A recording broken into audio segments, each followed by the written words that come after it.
Hello today people, this is Firebird Tech. Today I'll be showing you a video on all the I/O and ports you have on your motherboard or your standard motherboard. Let's get into that.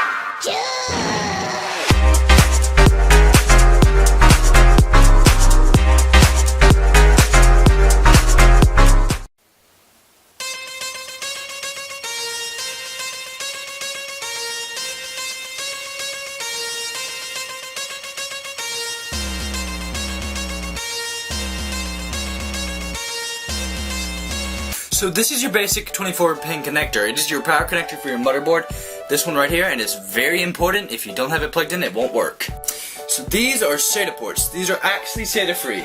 This one is SATA 1 and 2. This one's SATA 3 and 4. And this one's SATA 5 and 6.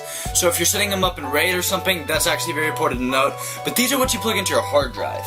And if you move slightly over here, right next to it, you'll get an IDE, which is what you plug into a CD-ROM, or if you want to, your hard drive if you have an older one.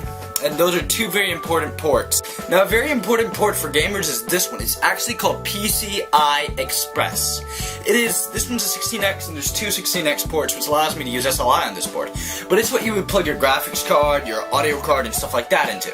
And the white thing you might notice beside it is a PCI slot. They're a lot slower, but you can use them for expensive cards like network cards and other items like that. Most motherboards nowadays are moving away from it, but it's still very important to note in case you got an older computer or an AM-free system.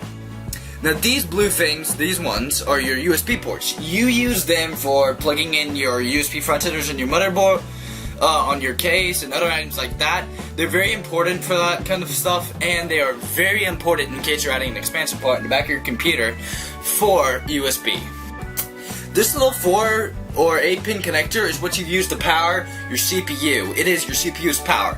If you don't plug that in, you can't use your CPU. And before we get too far ahead of us, this is a fan connector for your CPU. So your heatsink and other items like that have to plug into that. These white and blue things right here are RAM slots. These are DDR2, and they can support any number of DDR2 speeds, all the way from 333 to 166. Now these are in dual channel, which means if you put one in the white one, you put one in the other white one. If you put one in this blue one, you put one in the other blue one. So if you don't have if you have a RAM one in here and a RAM one in here, it most likely won't work. It's what you call a dual channel configuration. Another thing to note, that these things right here are called Ethernet ports. These ones support 100 megabytes per second. Some support differently. And right below it are USB ports. These are USB 2.0, which is half the speeds of USB 3.0. If I'm correct, don't quote me on that. Now not all motherboards have this, but this is a LCD monitor, which gives you an error report. Usually they're nowadays on the actual motherboard. And right below it is a FireWire port, which is mostly used for audio transfer, but it can be used for other stuff.